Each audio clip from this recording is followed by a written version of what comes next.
Hello again. About the time when my son was about 14, we were coming home and we pulled the car over.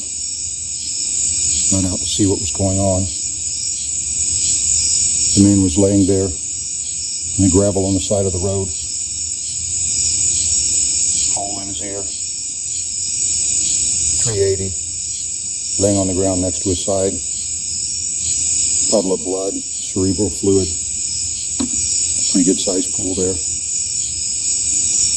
He'd been laying there about 20 minutes, 25 minutes.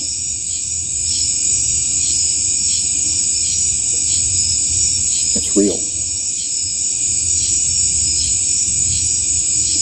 couple of years after I moved out of my hometown, Danville, Illinois, I get a phone call saying a friend of mine who I used to go to church with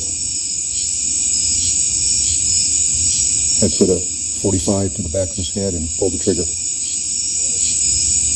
Funeral will be on Tuesday.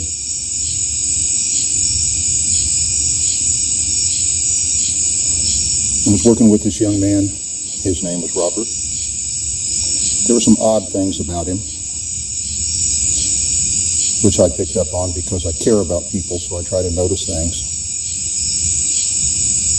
So I tried to talk to him seriously.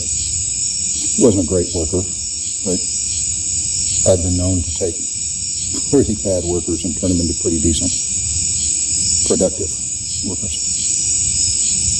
So I tried to talk to him. He rode with me a few times in the work truck back then where I was working. And he was just closed off. He didn't want to take me too seriously. My boss at the time had a habit of telling crazy stories to the new hires about me to get just that effect. So he wasn't willing to open up. And I kept making myself available to him. I knew something was going on.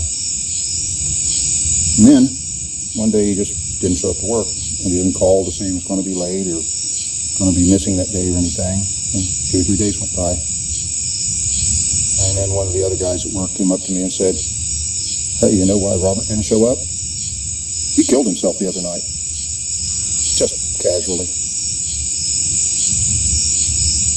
I didn't think it casually. He was a human being. He had a real life.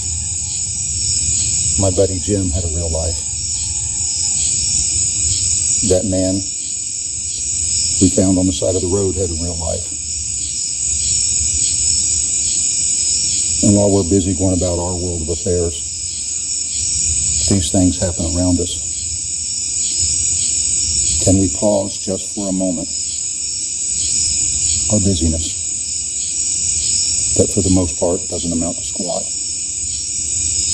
and pay attention to things that do matter? Check the thermometer on the people around you. See what's going on in their head. Because you might get a phone call. Or even worse, see somebody post something about it on Facebook. And the chances are over. People matter.